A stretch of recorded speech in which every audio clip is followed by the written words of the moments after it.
Bien, por respeto a ustedes vamos a iniciar, aunque hay pocos conectados, pero bueno.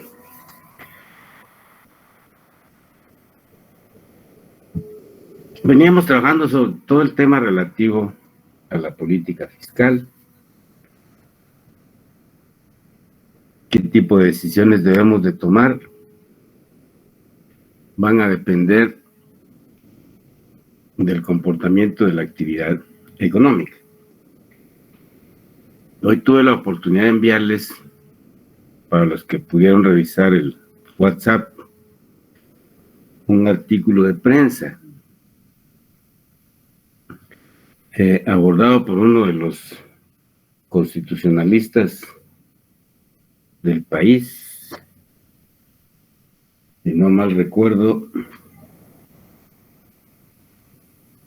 es el abogado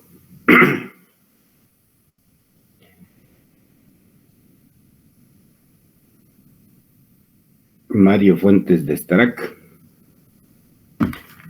Se los mandé precisamente por el principio del equilibrio del presupuesto y la posición de él como abogado sobre el tema de el déficit fiscal.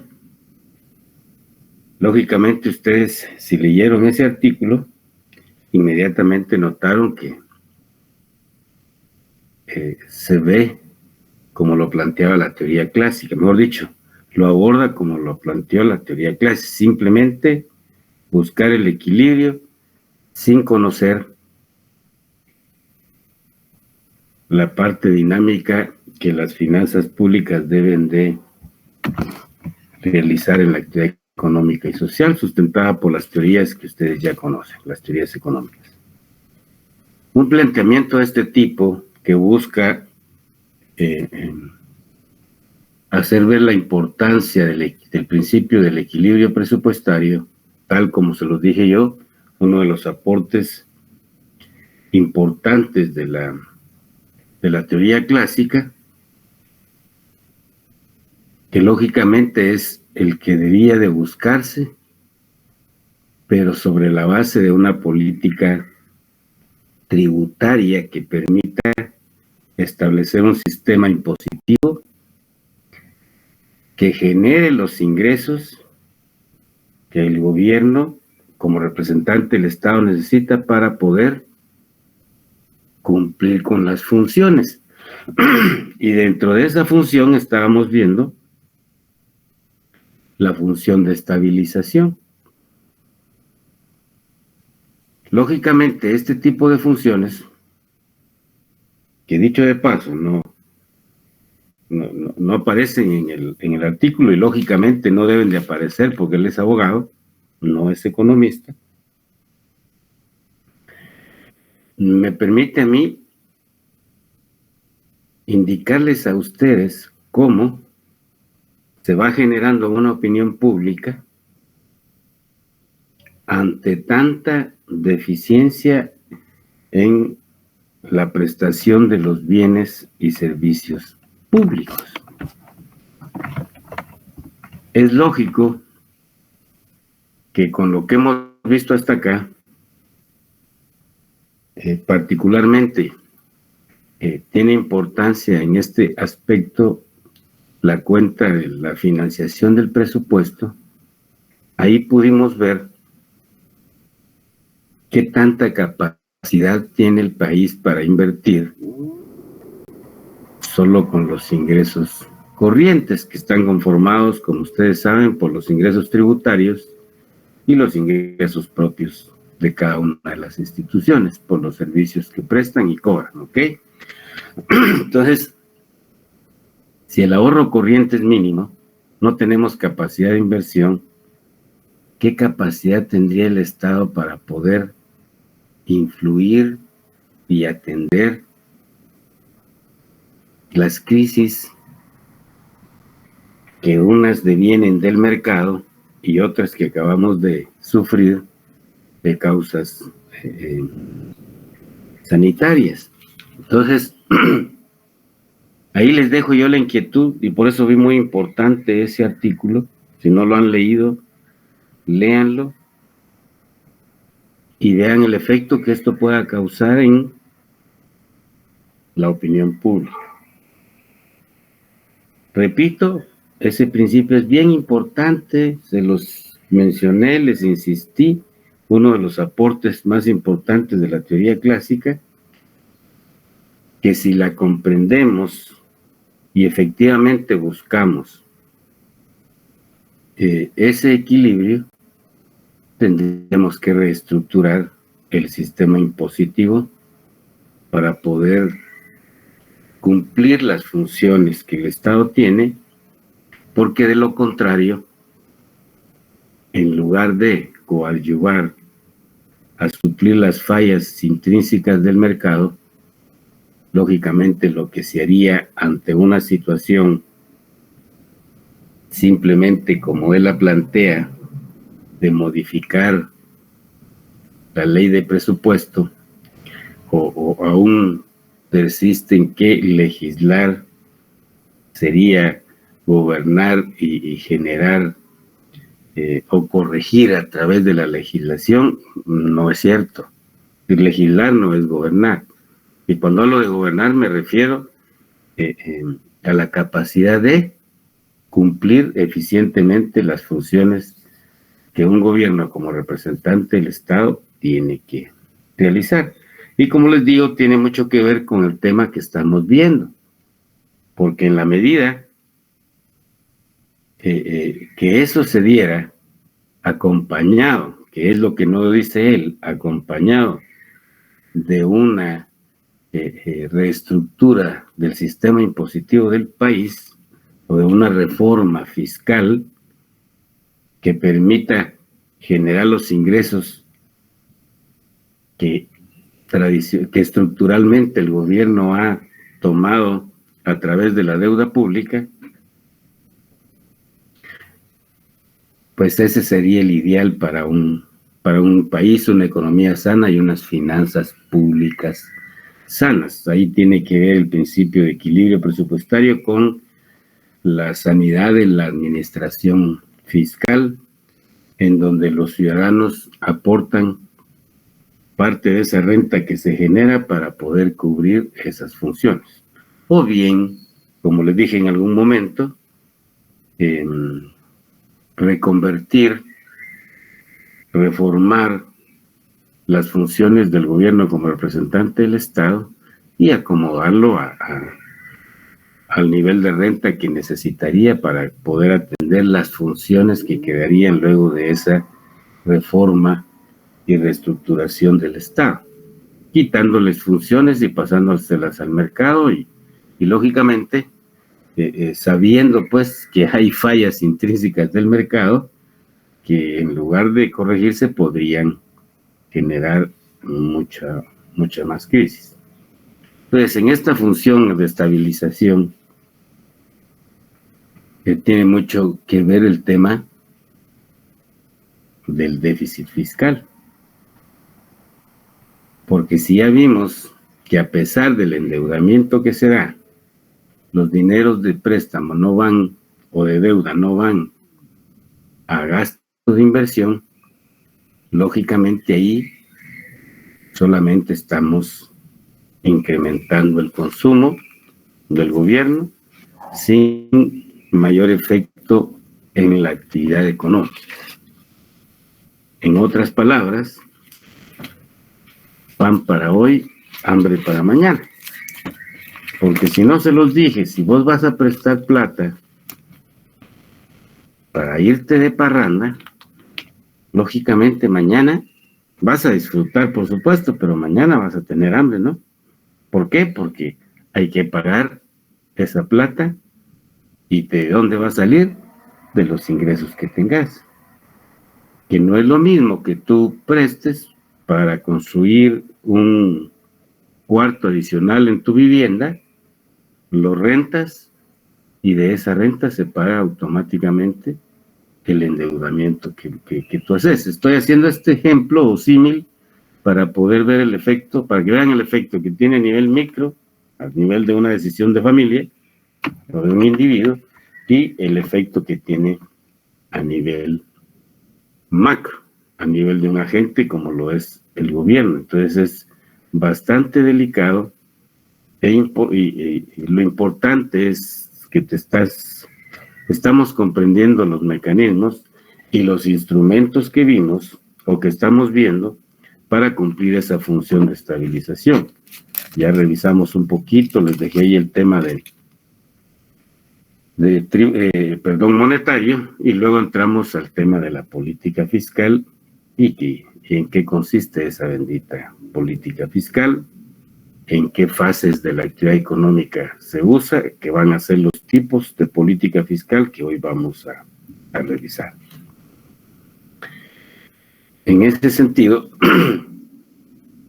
los tipos de política fiscal habíamos indicado que puede ser expansiva o restrictiva, que también se le llama contractiva. Vamos a estar frente a una política fiscal expansiva cuando el objetivo es estimular la demanda agregada.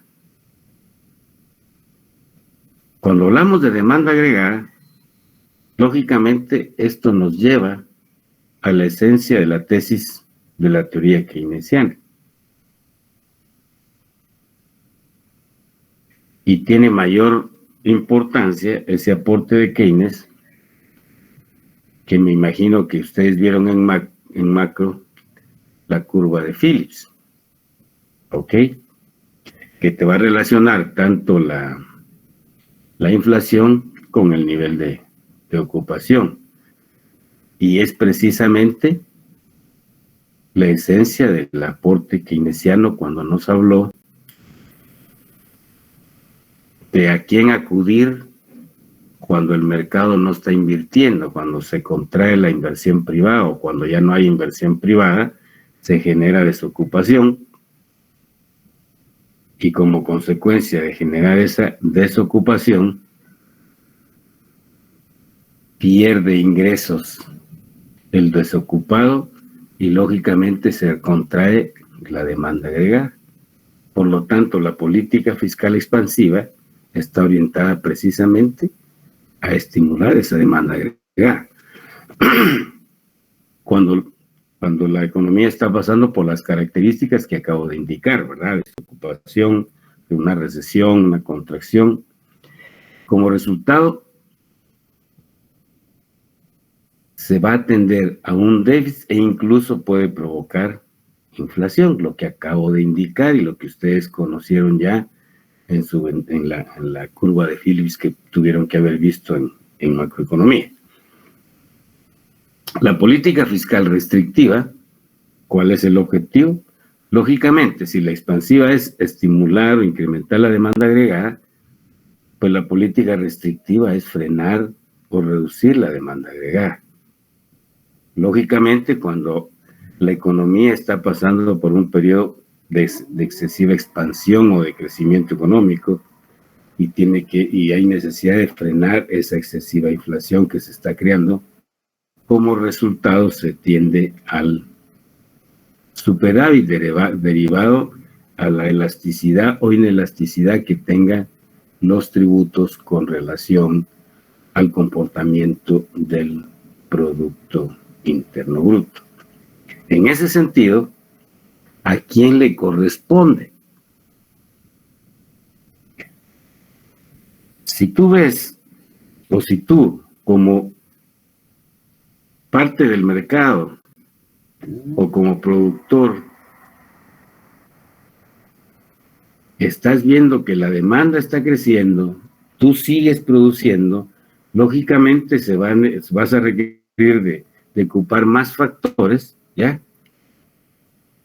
Porque esa bendita demanda te está exigiendo mayor producción hasta el momento en que, y ahí viene algo muy importante del mercado, hasta el momento en que tengas rendimientos decrecientes. Pero si en esa medida de crecimiento de la producción, de que tú estás invirtiendo más y creciendo más, pues hay un momento en que te ves estimulado porque como hay mayor demanda, hay un incremento en los precios. Como consecuencia se da también el tema de la inflación, si ya viste, en los dos extremos del ciclo económico, tanto en el auge como en la contracción. ¿Ya? Pero tú como mercado, en el corto y mediano plazo, no es posible que puedas frenar la demanda agregada. Alguien tiene que hacerlo. Y en ese momento de recalentamiento, perdón, recalentamiento de la actividad económica, se necesita la intervención de alguien porque el mercado no lo puede, repito, en el corto y mediano plazo, no puede corregirlo. Y en un momento determinado, si no se frena ese proceso inflacionario, lógicamente o aparentemente va a afectar a los de menor ingreso porque se acaba su capacidad de compra, pero te pregunto, con una inflación galopante y vos como productor tenés inversiones financieras, no va a ser de 1,000, 2,000 quetzales. Pues los grandes capitales, los grandes montos de capitales que están por parte de los productores en inversiones financieras de ellos, lógicamente también están perdiendo capacidad de compra. Sus tasas de interés ya se convierten en negativas y como consecuencia, en términos absolutos y en términos de monto de dinero, ¿a quién va a afectar más? Al que tiene inversiones financieras con grandes montos de plata o aquellos que tenemos un pequeño ahorro, que lógicamente se va a acabar porque al final, para poder atender tu capacidad de compra, pues vas a usar esos ahorros y atender las necesidades básicas. Pero aquellos que tienen montos altos en inversión financiera, pues si tú te das cuenta, la inflación afecta a todos y en este caso, en términos absolutos, a aquellos montos invertidos financieramente altos.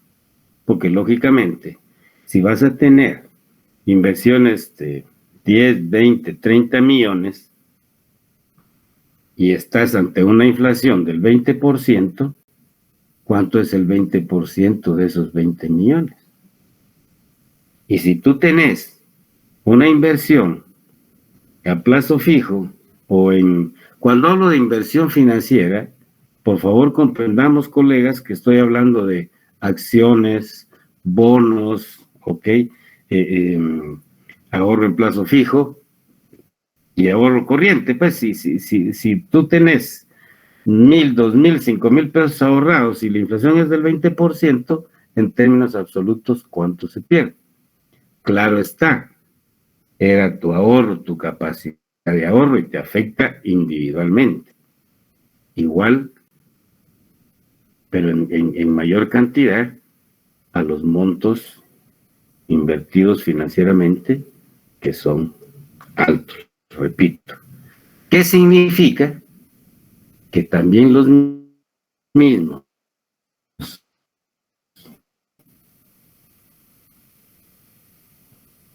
dueños de los medios de producción, cuando están viendo beneficios que se deriva del efecto de la inflación, son los más interesados en revertir el proceso. Pero la historia que hemos visto en la praxis social, lógicamente, ha sido a través de la intervención del gobierno como representante del Estado, buscar nuevamente el equilibrio de la actividad económica. Entonces, ahí es donde se ve la importancia y el efecto positivo en esas fases de la actividad económica o del ciclo económico de los tipos de política fiscal. ¿Para qué? Para equilibrar, para lograr la estabilidad y crear las condiciones que incentiven nuevamente a la inversión privada a incrementar o a reiniciar el ciclo de una mayor inversión privada y a ocupar más factores y, lógicamente, recuperar el crecimiento o la tasa de crecimiento de la producción. Esto medido por el lado de la tasa de crecimiento en términos reales, ¿ok? En ese orden de ideas, vamos a afinar el análisis y aquí vas a ver cuáles son las combinaciones que podés hacer para poder diseñar y establecer una política fiscal expansiva.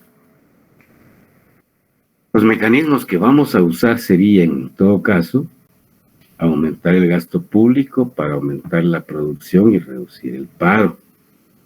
Pero eso se debe conjugar con bajar los impuestos para aumentar la renta disponible de las personas físicas, lo que provocará un mayor consumo y una mayor inversión de las empresas. En conclusión, un desplazamiento de la demanda agregada en sentido expansivo. ¿Ok? Pues,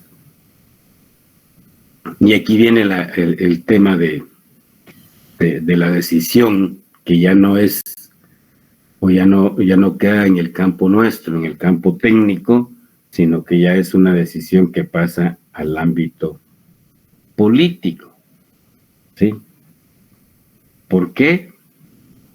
Porque en el momento en que se adopte la decisión en el ámbito político, si vas a bajar impuestos, tenés que ir a los parlamentos, a los congresos o asambleas, como se denomine, de acuerdo a cada uno de los países. En el caso nuestro, los congresos, ¿sí? Para poder reformar la ley de impuestos y reducir esos impuestos. Esto, tanto el consumidor como el inversionista lo ve bien, pero lo que como economistas debemos de saber es que la baja de impuestos le va a dejar más plata disponible o en manos al consumidor, porque ahora ya no va a pagar un 12% de IVA, sino que va a pagar un 8% o un 10%. Le va a quedar el ingreso y, lógicamente, por el tema de la propensión marginal al consumo y dependiendo de los niveles salariales o de la escala que se haga de los ingresos de una sociedad, pues va a destinar los que están en la cola todo al consumo. Y en esa medida estás influyendo en la demanda agregada. Y, lógicamente, si hay una baja de impuestos para el productor, tendría mayor disponibilidad para invertir. Eso te lo dejo con un gran signo de interrogación. ¿Por qué? Porque conoces las características de la fase del ciclo económico de recesión y contracción. Entonces, ¿qué significa? Significa que el empresario no se ve estimulado a invertir porque no está vendiendo, pues. No le es atractivo porque no hay venta. ¿Para qué va a producir? Si le bajan los impuestos, y ahí viene, por eso les decía, ahí viene la gran interrogante, que es lo que los de la escuela de Hayek han manejado últimamente, en el sentido de que si a menores impuestos, mayor inversión. ¿Ok? Y eso en la praxis, en ningún país del sistema capitalista se ha probado que haya una correlación entre esas dos variables, entre la variable dependiente e independiente. ¿Qué te estoy diciendo? A menores impuestos directos, por ejemplo, mayor inversión, ¿cuál es la variable dependiente? ¿Cuál es la variable independiente? Si te estoy diciendo que a menores impuestos, mayor inversión, bueno, la variable dependiente va a ser la inversión. Y entonces le calculas el coeficiente de correlación y resulta que no es cercano a 1, lógicamente no va a haber mayor inversión. Entonces, ¿quién va a aumentar el gasto? Las familias no lo van a aumentar porque lógicamente hay desocupación de factores. Ahí ves la importancia entonces de la política fiscal en corregir el comportamiento de la actividad económica, y aquí es donde ya discutimos lo que toqué al principio, el principio de equilibrio presupuestario. ¿Hay necesidad de déficit? ¿Hay necesidad de deuda? ¿Qué decisión vas a tomar como economista para poder detener la crisis y el impacto grosero que eso está teniendo? Porque ya vimos que tanto en el auge como en la contracción se genera inflación. Y entonces aplicar la curva o traer a tu mente la curva de Phillips con desocupación, ¿qué efecto tiene eso para el bienestar, la seguridad, la paz de una sociedad? Si llegásemos a niveles de desocupación, que por suerte tenemos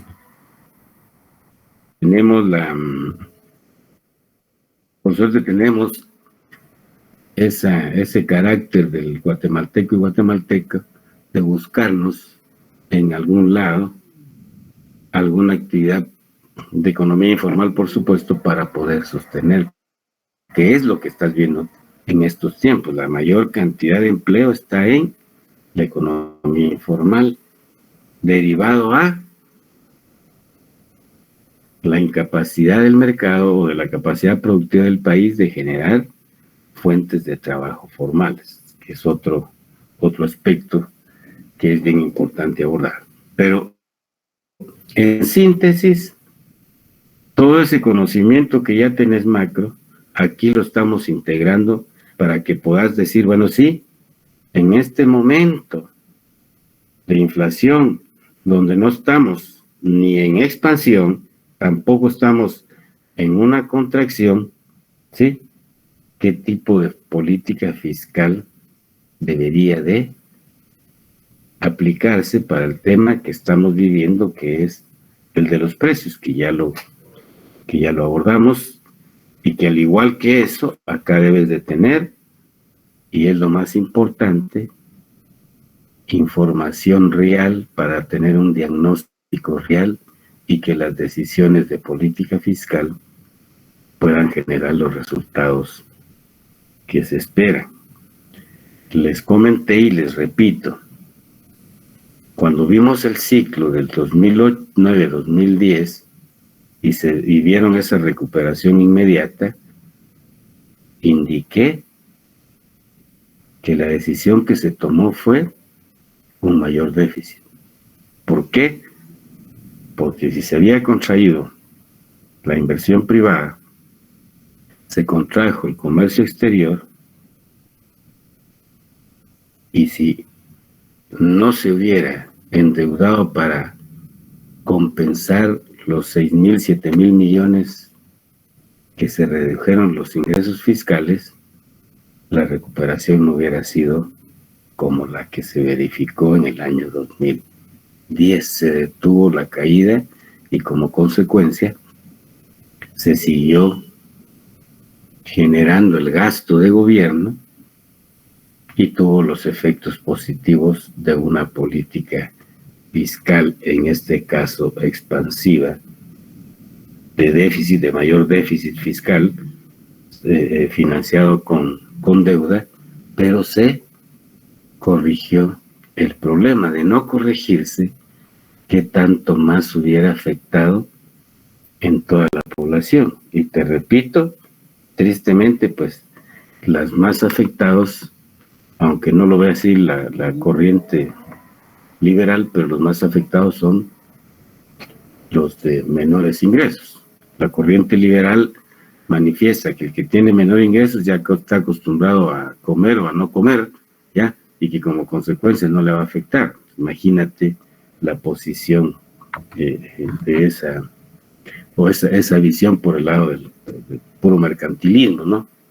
Entonces, entendido estos elementos o los mecanismos de la política fiscal expansiva, lógicamente, al haber mayor gasto público y menores impuestos, el presupuesto del Estado va a generar el famoso déficit. Y aquí es donde ya podrías tú llevar a tu mente y decir, bueno, sí, que tiene que ver esto con el principio del presupuesto equilibrado.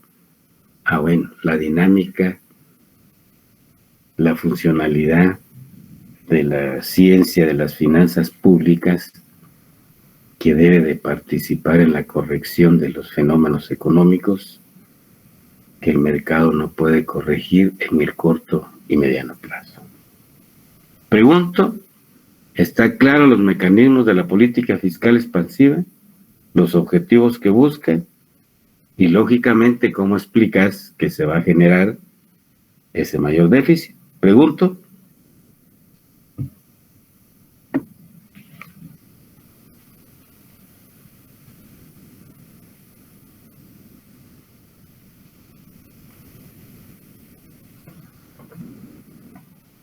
Bien, me imagino que con el silencio me están diciendo que sí está comprendido, ¿ok? Bien. Veamos entonces los mecanismos de la política fiscal restrictiva. Lógicamente, si allá estábamos incrementando gasto y bajando impuestos, la receta o el mecanismo para una política fiscal restrictiva va a ser lo contrario. Reducir el gasto público para bajar la producción o la demanda agregada y subir los impuestos para que la gente no gaste tanto y las empresas puedan invertir menos. Así la demanda agregada se desplace hacia la izquierda, ¿ok?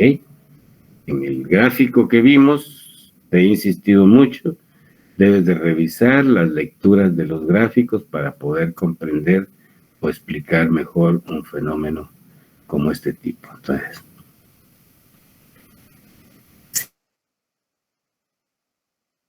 si la economía está en recalentamiento, lógicamente, vas a tener un proceso inflacionario y si llegas a los rendimientos decrecientes en el mercado, cuando ya estás usando tu capacidad instalada al 100%, por más que quieras agregar una unidad, ya se te convierte en decreciente. De tal manera que nuevamente ahí, ¿quién es el que debe de intervenir? Por el lado de la política fiscal, combinas reducción de gasto público con un incremento de impuestos. Y en esa medida vas a empezar a enfriar la economía. Y como consecuencia, detener ese proceso inflacionario. Y te repito, ya con una capacidad instalada ocupada al 100%, también se va a generar la desocupación derivado a los rendimientos decrecientes, porque, repito, por más que quieras adicionar una unidad, tu rendimiento ya va a ser, y por lo tanto, no te va a convenir hacerlo, solo te va a incrementar tu costo marginal, de tal manera que ahí es donde tiene importancia y se ha visto en la praxis el tema de la política fiscal restrictiva. ¿Ok? Lógicamente te va a explicar que al haber menor gasto público y mayores impuestos, el presupuesto del Estado te va a generar o debería de generarte un superávit. Todo este planteamiento, colegas, está sustentado en estructuras impositivas que no tengan problemas estructurales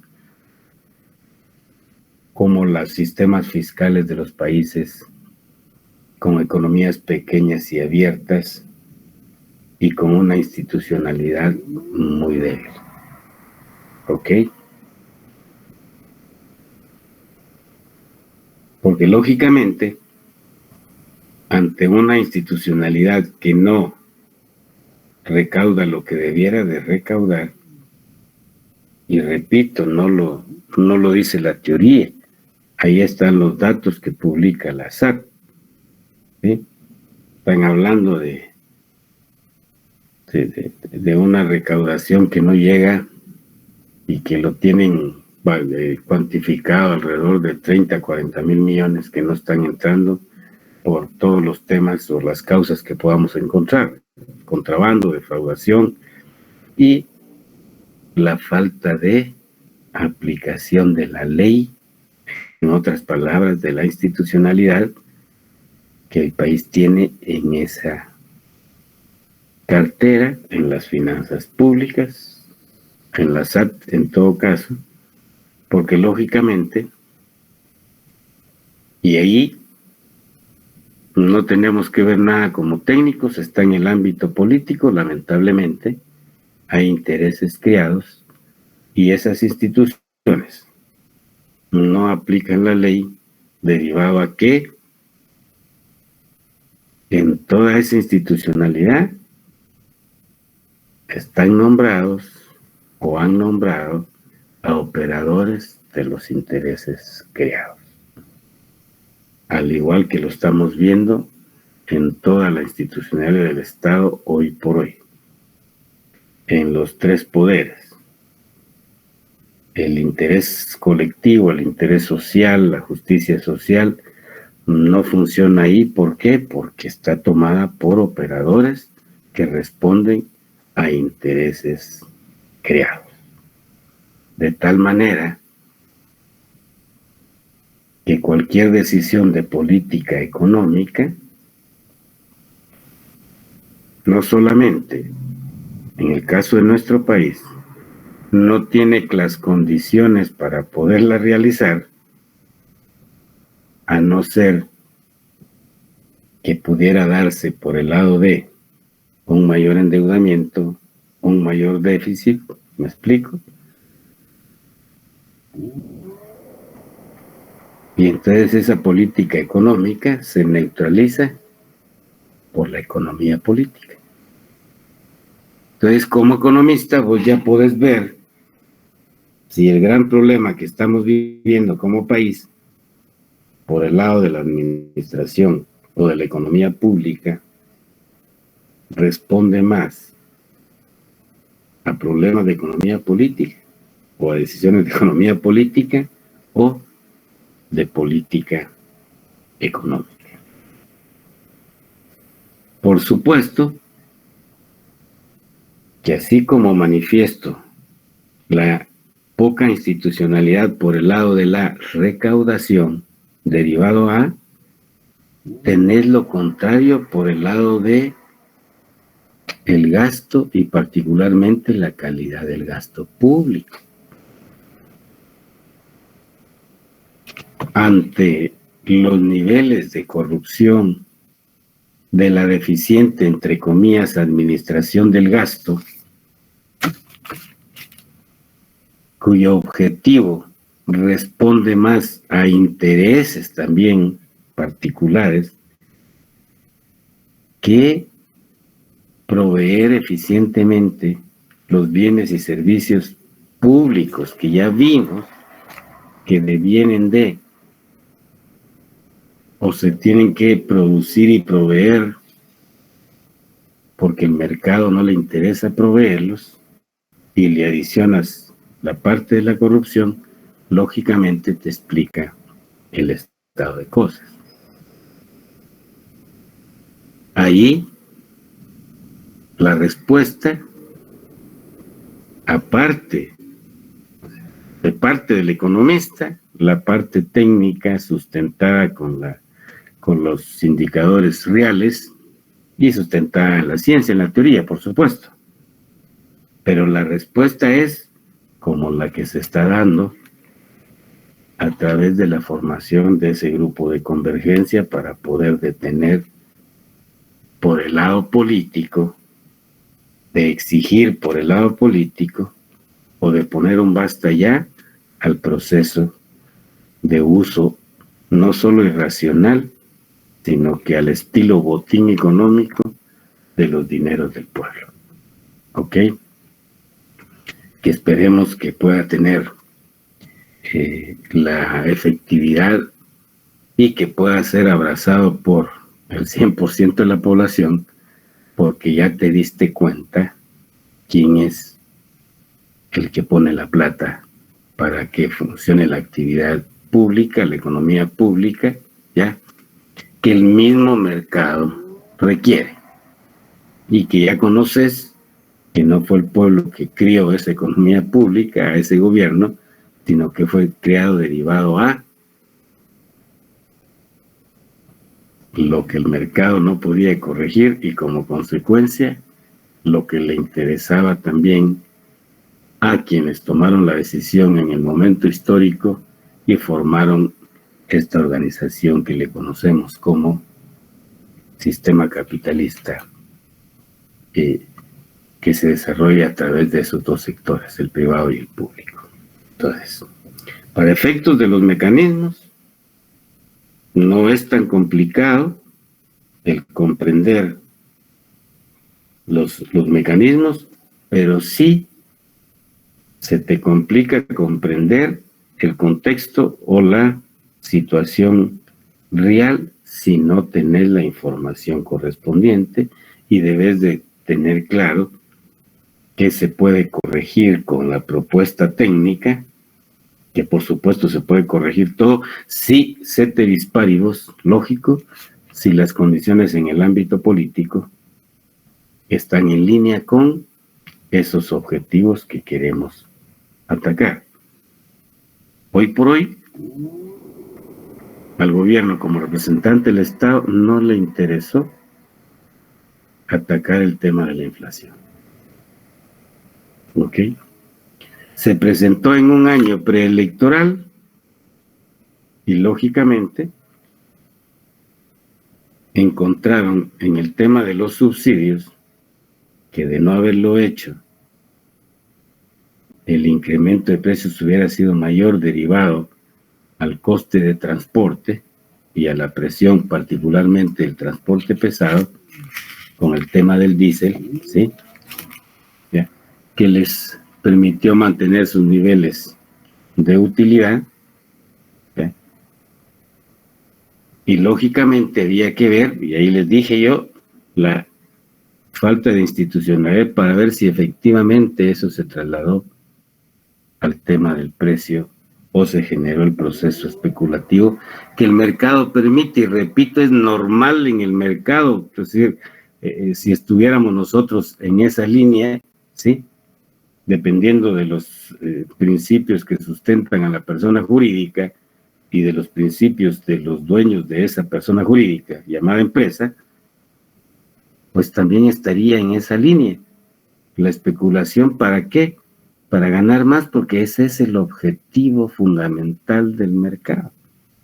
Y ahí deviene la necesidad de que alguien pueda intervenir y poder controlar esos excesos que pueden darse en el tema del mercado, que ya pasa a ser eminentemente mercantilista, ya ni siquiera capitalista, y es el caso de las economías como las nuestras, en donde realmente se funciona más con un mercantilismo a ultranza que una economía público-privada que caracteriza el sistema capitalista.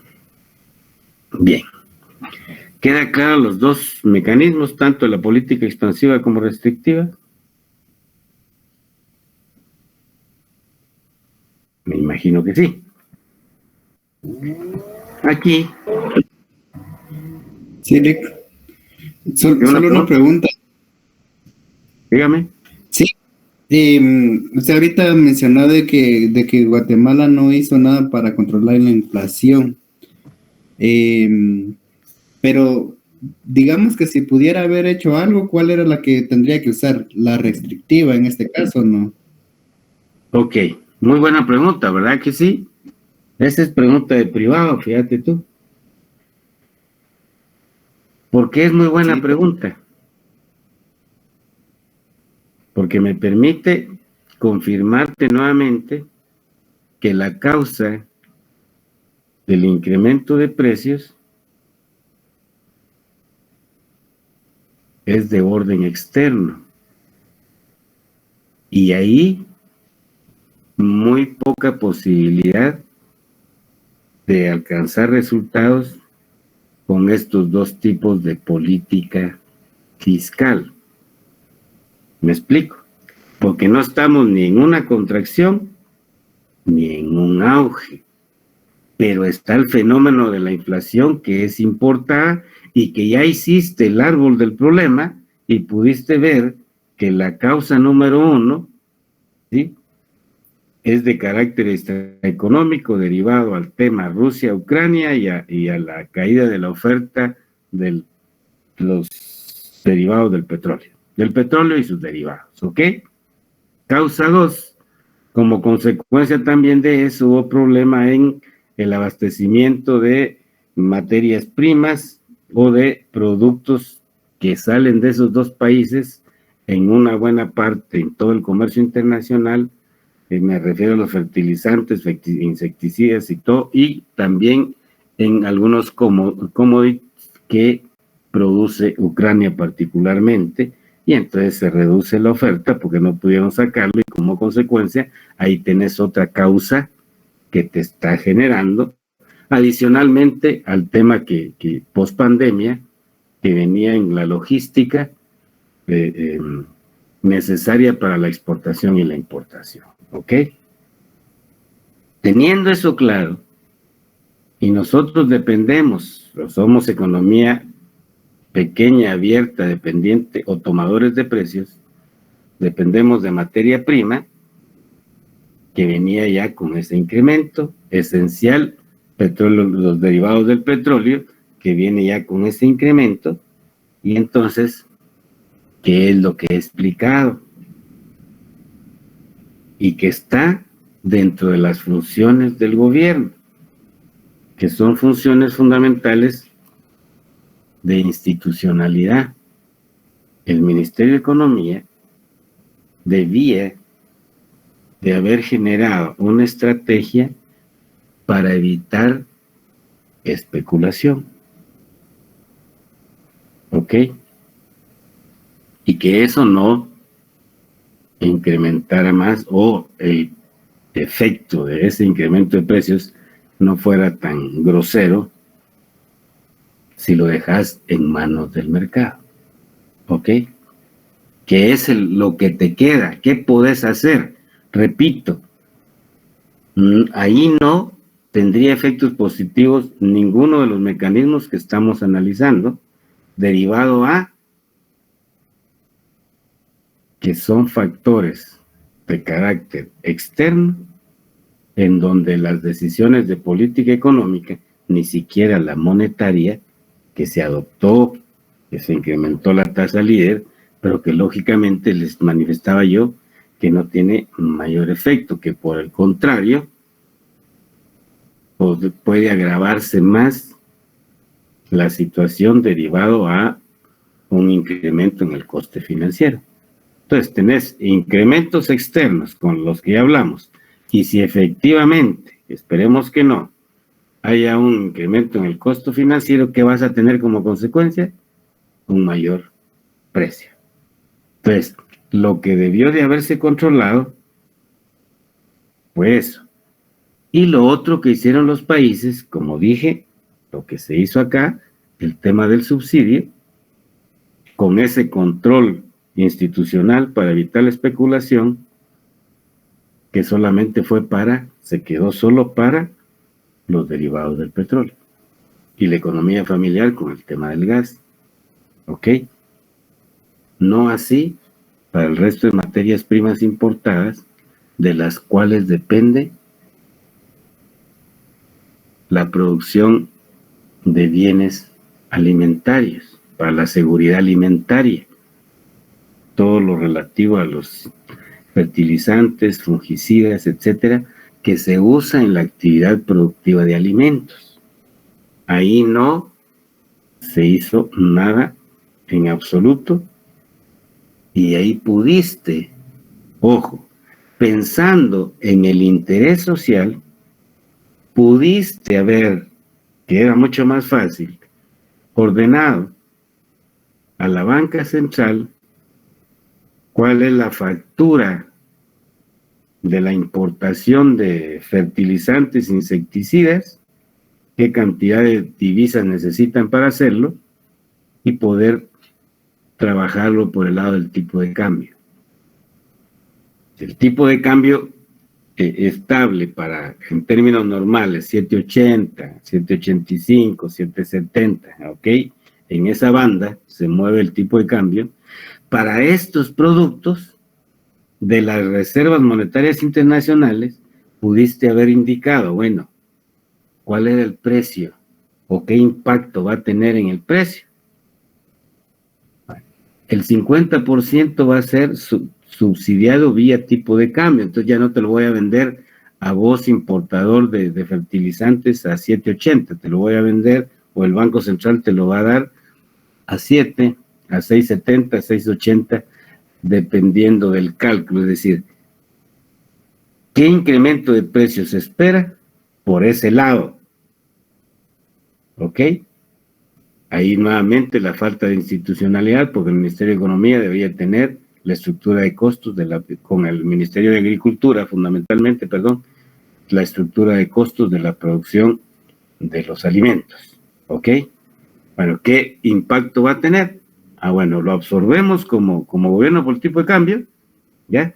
Y controlamos que se controle por el lado del subsidio que se está dando, que el costo en el transporte de los productos no se incremente tanto. Lógicamente, neutralizas parte, y eso es temporal, ojo, temporal, parte de ese incremento de precios, mientras se da lo que ya empezó a darse en el mercado internacional, porque lógicamente ninguna de las economías del mundo iba a soportar entrar a un proceso galopante de inflación. Ya quedamos como válidas y buenas el tema de la guerra Ucrania-Rusia, porque puede ser, como se está sabiendo últimamente, que también es una actitud precisamente, no tanto del conflicto armado, sino de los intereses creados, porque imagínate cuánto perdieron los productores de petróleo al tener cerrada la economía del mundo. ¿Cuántos vehículos veíamos aquí circulando? El precio del petróleo llegó a cero, pues, y que ya ni regalado lo querían. ¿Por qué? Porque no se estaba demandando. Entonces puede haber una actitud psicológica, que es la inflación por el lado psicológico, es decir, ¿qué hago para recuperar lo que dejé de ganar en el 2020? Imagínate los productores de derivados del petróleo, qué monto millonario dejaron de ganar. ¿Ya? Que es ese elemento entre especulativo y psicológico de, bueno, aprovechémonos de esto, inventémonos esto, o qué sé yo, que puede ser otra explicación, pero para nosotros los economistas fue clara. El impacto en la oferta derivado a la falta de venta de petróleo de Rusia, de los otros commodities por parte de Ucrania, y como consecuencia, en términos económicos, hay una reducción de la oferta. Y más toda la logística que dije, entonces te explica el incremento de precios. ¿Ok? En conclusión, repito, y como economista debes de tener claro ese diagnóstico. Bueno, ahí no hay ni política fiscal restrictiva ni política fiscal contractiva. ¿Por qué? Porque la fase de la actividad económica o la causa de ese incremento de precios no se deriva de el comportamiento de la actividad económica, sino que se dio un comportamiento extraeconómico que tuvo impacto en lo que ya manifesté. Entonces, las decisiones en países como los nuestros, de falta de institucionalidad, Y te voy a poner un ejemplo. Cosa diferente está pasando en El Salvador con el tema de la institucionalidad. Y lógicamente del mecanismo transparente del manejo de los subsidios que adoptó ese país. ¿Ok? Pues usaste un incremento del déficit para atender ese tipo de mecanismos a través de la deuda, vía subsidios, que aquí no fue transparente. Que aquí hubo problema, incluso no hay información real de para cuántos galones se sirven al día, quiénes los recibieron, etcétera, etcétera, ¿va? Entonces, son aspectos que comprendo a ustedes, colegas, porque se van de la parte eminentemente técnica, pero entonces tú decís, bueno, ok, lo que debes de saber, que estos mecanismos de política fiscal es para cumplir la función de estabilidad. Y efectivamente, vimos 2008, 2009, 2010, viste el impacto del cierre de la economía por acuerdo gubernativo, ¿ok? Por ley. Y entonces te explicas el incremento del déficit para poder darle al menos algo a los que se estaban quedando desocupados, no por causas de carácter económico, sino de causas de carácter sanitario que obligó al mundo a cerrar la actividad económica por ley. ¿Ok? Pues tenemos que estar bien claros en eso. Y te agradezco infinitamente la pregunta. Entonces, esta es la parte de los mecanismos que tenés para poder corregir o reorientar el comportamiento de la actividad económica, en palabras técnicas, el ciclo económico. ¿Ok? Y espero en lo que me queda, voy a salirme de esta presentación, que vean ustedes, y repito la importancia que les dije de comprender el tema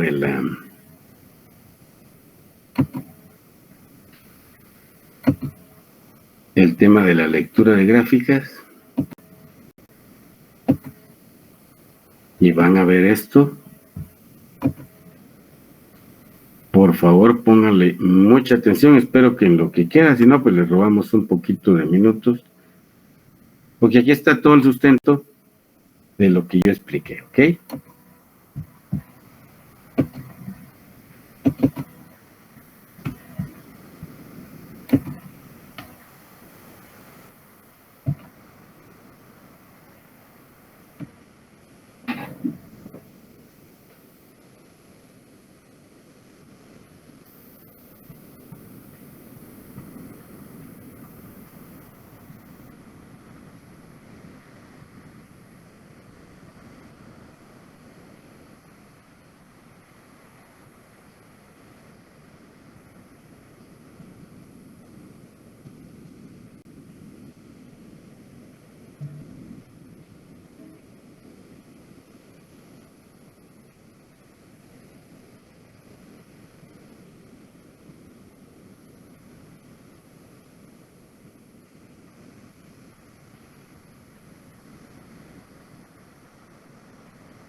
Bien, creo que con estos jóvenes espero